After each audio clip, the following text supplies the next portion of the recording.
la verdad sobre la vida de Urdangarin tras las rejas y sus confesiones al capellán de Brieva. Iñaki Urdangarin y un confesor espiritual. Las conversaciones con el capellán de Brieva que aliviaron la soledad del ex duque de Palma en una prisión donde, en principio, iba a pasar 5 años confinado.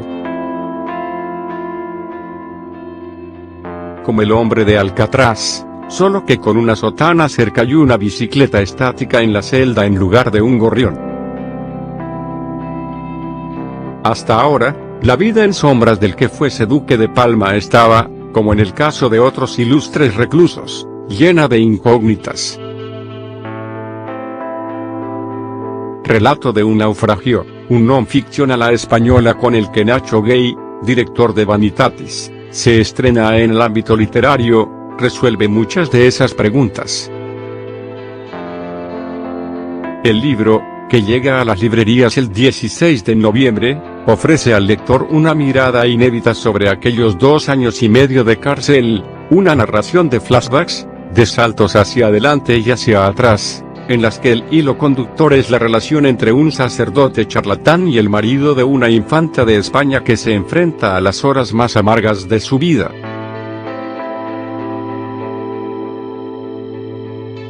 Aunque, a lo largo de las más de 300 páginas, también descubriremos que quizá fueron menos amargas de lo que se cree.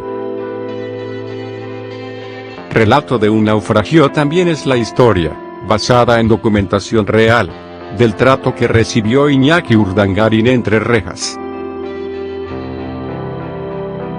La génesis, el punto de partida, es el documento que el exjugador de balonmano escribió nada más entrar en Brieva, un escrupuloso listado con las preocupaciones que le iba a transmitir al padre Galán, que así se llama el sacerdote que le proporcionó socorro a su maltrecha conciencia. En esos papeles destacaba una palabra por encima de todas: matrimonio.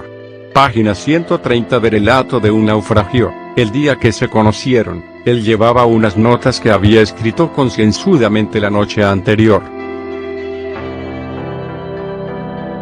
En ellas, estaban resumidas, por puntos, todas sus preocupaciones una vez que se había convertido en un interno más en Brieva, el único sin número de celda. Por cierto, el padre Galán pasó casi 1 hora durante aquel primer encuentro intentando descifrar, a pesar de sus crecientes problemas de vista, cuál era el concepto que Iñaki había subrayado varias veces con bolígrafo en ese revelador e íntimo documento.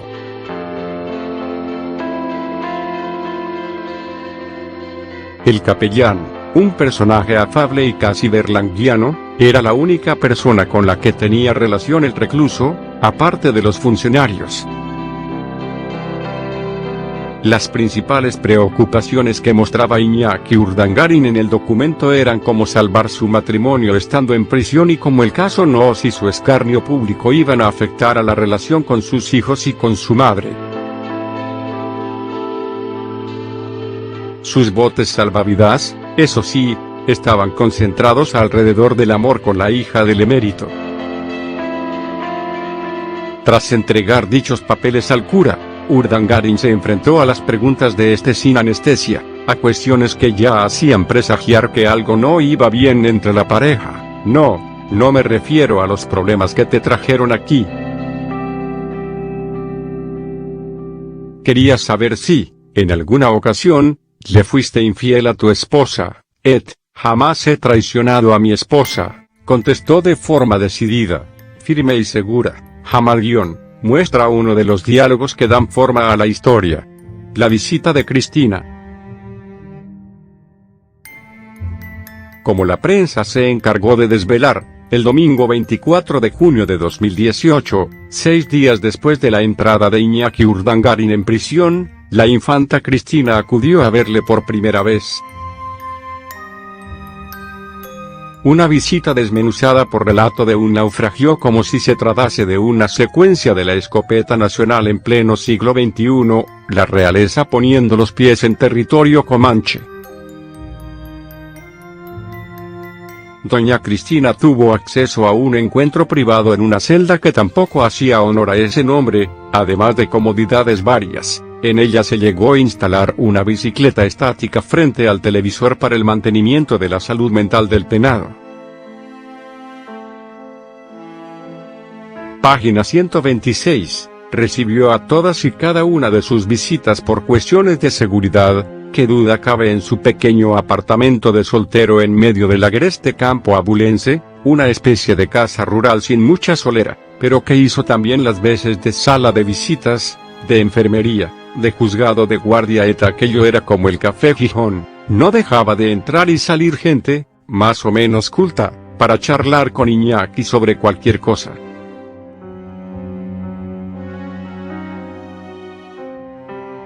En las inmediaciones de aquel Café Gijón de presidio, el padre Galán tuvo ocasión de conocer a la hija de don Juan Carlos, quienes pueden refrendar ese primer encuentro de la Borbón y el cura recuerdan cómo él, dado con frecuencia a las chanzas de juglaría en la sala del trono, al saludarla fingió una especie de genuflexión y tomó la mano de la doña, la cual besó ligeramente.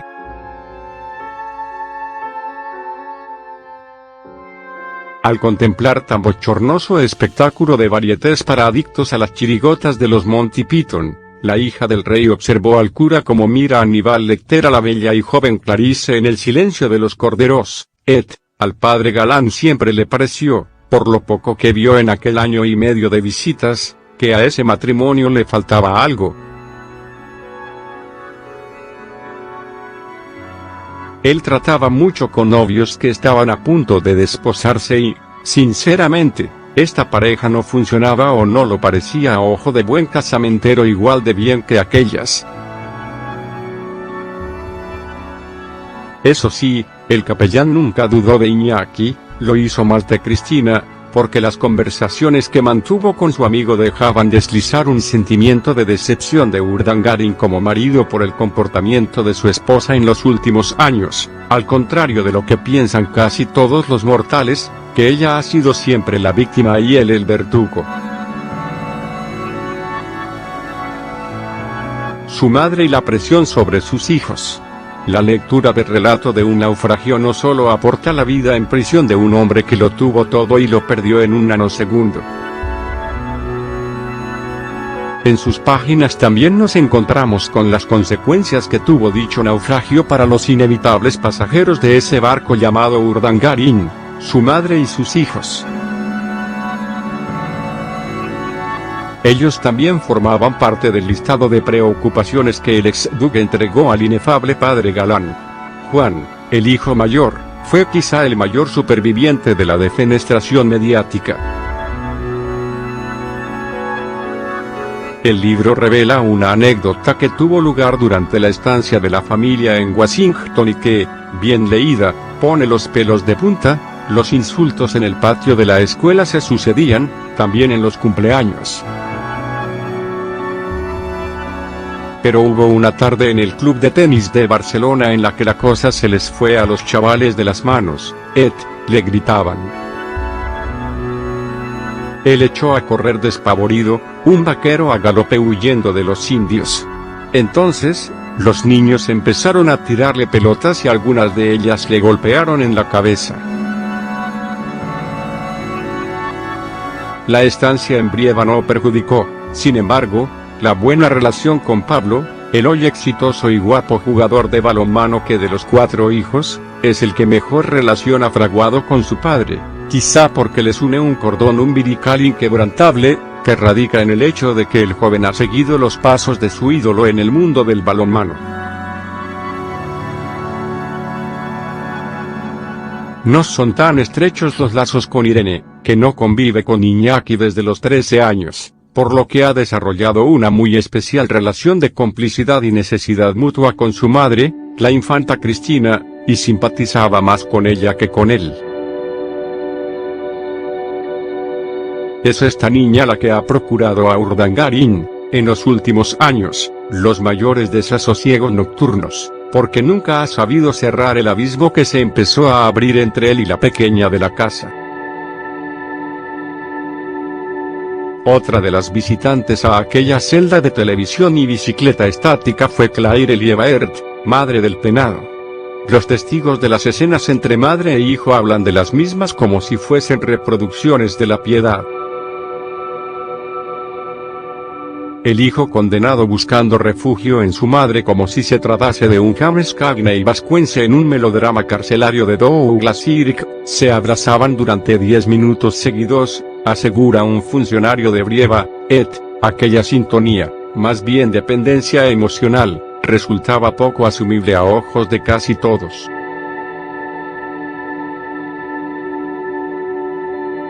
Pero cuando tu mundo se viene abajo, cuando ya no te fías de nadie ni siquiera de tu esposa, cuando dudas de todo y vives en un territorio sin certezas, en ese momento lo único que no puedes poner en cuarentena, reformulando la duda metódica de Descartes, es el amor de una madre. No es de extrañar, por tanto, que eligiera a Claire como la tercera de sus preocupaciones al entrar en prisión y así lo hiciera constar en aquel folio maltrecho que escribió durante su primer cambio de luna en el talego.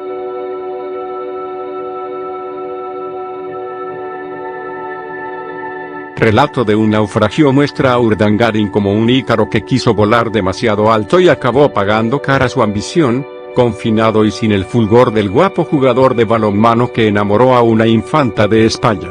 Aunque iba bien aseado y olía a perfume, era un caballero sin lustre, un tipo cansado, que parecía haber pasado los últimos 3 meses de su vida en una isla desierta, deshidratándose, echándose años encima.